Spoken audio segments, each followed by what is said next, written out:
है, जो जो प्रिंट आपने पहने हुए हैं, जो हमने पहने हुए हैं, जो हमेशा से बनते रहे हैं, वो भी उसकी एक किस्म है। बस उसको आप ट्रेडिशनल तौर पे करना चाहें तो वो अलग बात है, और कमर्शियल करना चाहें तो उसकी भी बहुत ज़्यादा स्पेस है। बस मेरे ख्याल से शायद अवेयरनेस की कमी है। प्रिंट मेकिंग का जो प्रोसेस होता है वो भी काफ़ी टाइम टेकिंग होता है, बहुत स्टेप्स होते हैं। तो आप जब आइडिया सोच रही होती हैं तो बाय द टाइम आप रिजल्ट पे पहुंचती हैं तो वो आइडिया एग्जॉस्ट हो जाता है या चेंज हो जाता है? बहुत ज़्यादा। मैं कमरे से सारों बाहर कट दे निकल जाओ, मेरे सोचने लगी वो मेरा कमरा ही अलग है। इतने गरीब लोग, अब्बू भी उथे, अम्मी भी उथे, मज भी उथे ही बननी है। स्टूडियो से कहते हैं, वो उनका वर्किंग स्टूडियो होगा, वहाँ पे वो जाके आप काम करते हैं। और मेरी भी ख्वाहिश है कि मैं भी कामयाब हूँ, बड़ा घर बनाऊँ। तो अनुषा आपने दुआ करनी है इंशाल्लाह, ठीक है? मैं ज़रूर दुआ। अच्छा, आप जब पहले हमारे पास आई थी, फिर काफ़ी अरसे के बाद आई हैं, तो आपको मेरी याद आती थी? नहीं।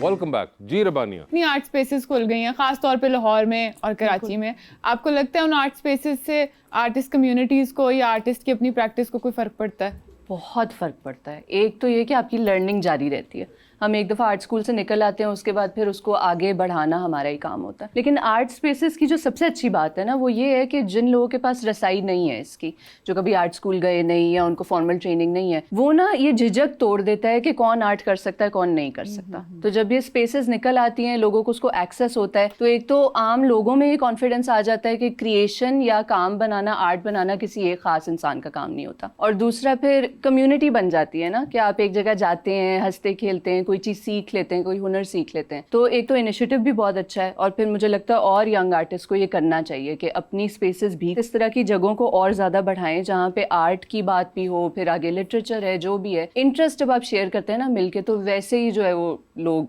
खुश भी होते हैं। और जिस तरह के माहौल में हम रह रहे हैं आजकल, उसमें ज़रूरी है कि जो कुछ आपको आता है ना, वो आप लोगों के साथ बांटें ज़रूर। अनुष, वैसे जैसे आपने मॉडलिंग का फैसला किया, फिर एक्टिंग का फैसला किया, जिंदगी का एक अहम फैसला था, वो क्यों नहीं किया? मैं कब तक इंतजार करूँगा? आप क्यों इंतजार कर रहे हैं? वैसे मैं देखना चाहता ना, आपकी शादी देखना चाहता। आप आएंगे मेरी शादी में? आप कहेंगी तो मैं बारात लेके आ जाऊंगा। सिर्फ डांस करने।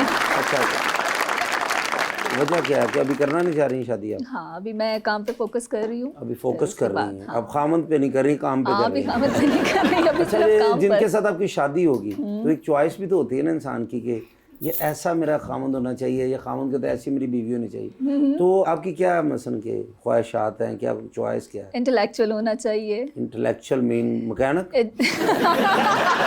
इंटेलेक्चुअल का क्या मतलब है? एजुकेशन होनी बहुत जरूरी है, उसको ज़हीन होना बहुत जरूरी है। Okay, done. हाँ, और डिसेंट होना बहुत जरूरी है। डिसेंट। माल्टे वाली कमीज़ें ना पहनता हो? नहीं, नियॉन कलर्स नहीं पहनता। नियॉन कलर्स ना पहनता हो, डिसेंट ये होता है। दर्जन माल्टे पे होना, तुसी पर नमक होवे ना, मजा आ जाना। ते तुहानू जड़ बुरी लग रही है। मुझे नहीं, मैं तो उनका बता रहा हूँ। अच्छा, डिसेंट हो, इंटेलेक्चुअल होना चाहिए, should be a man enough to take the decisions on English time. मुझे आती, मेरे साथ बात करें।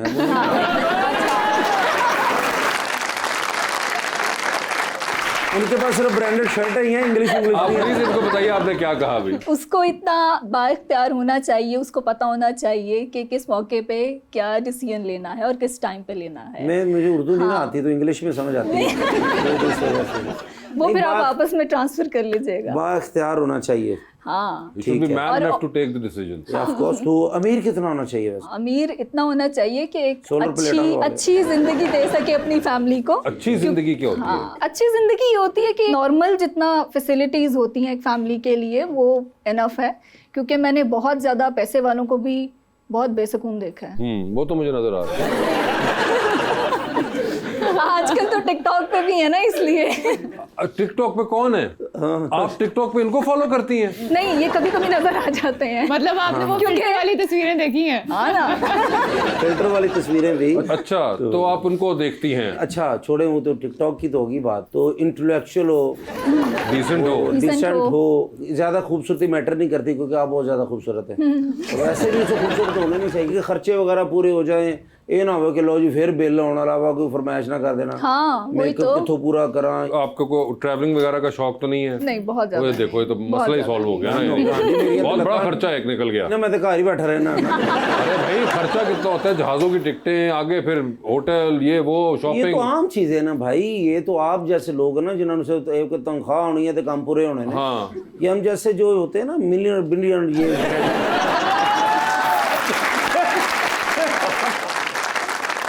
नहीं जाना चाहिए, बच्चों को लेके जाना चाहिए, वाइफ को लेके जाना चाहिए। पैसा सारा इधर रह जाना। मैं जिससे भी आपकी शादी उन्हें कहना चाहूंगा कि कंजूसी ना करें। ठीक है ठीक है जी। मगर उन्होंने आपको बता दिया, आपके जहन में कोई भी ऐसा कोई शख्स आया जिसके अंदर ये खसूसियात हुई तो आप उनको बता सकते हैं? रामना जी देखिए मेरे साथ होता ही ऐसा है, जैसे मेरी शादी नहीं हुई, अभी वैसे भी एज भी तकरीबन 27 ही है, शर्ट ऐसी पहनी है ना ज्यादा लग रही है, तो ये क्यों लड़कियां मुझे क्यों रिजेक्ट करती हैं? आप बताएं। आप चले इसका फैसला मैं तो नहीं कर सकती कि आपको क्यों नहीं, लेकिन आपको क्या लगता है कि सबसे कॉमन वजह क्या हो सकेगी? शाहकार हुन भूल गए जो सारे शाहकार नहीं, मेरे ख्याल से आप फनी बहुत ज्यादा है, लड़कियों को लगता होगा कि उन पे कोई अटेंशन नहीं देगा अगर वो आपके साथ तो हो। अच्छा आपको लगता है कि सीरियस होना चाहिए थोड़ा सा इनको? थोड़ा सा हाँ, बैलेंस देखिए, कर थोड़ा सकते सा। हैं फिर ना मैं हम लोग। उन्होंने हस्पताल प्रपोज करा जाए नहीं नहीं इतना सीरियस हो गया। तो कुछ सेंस ऑफ ह्यूमर ही कहते हैं ना, तो वो लड़कियों को वो पसंद है, तो कई लड़कियों को नहीं नहीं, वो पसंद। कह रही है आपका सेंस ऑफ ह्यूमर बहुत ज्यादा है, तो आप कभी सीरियस ही नहीं होते होंगे जिंदगी में। नहीं सीरियस होता हूँ, इन जैसे दोस्त हो तो बंदे को सीरियस होना पड़ता है ना। मानी लिया का तूने एडा अच्छा रोल देता है और कितना सीरियस हो इंज रहता पूरी फिल्म जो डड्डू धुप सेक रहे हैं।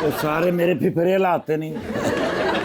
सर जी इतना सख्त आता है ईमान से, मैं जिंदगी में कभी इनसे फेवर ना मांगू। अच्छा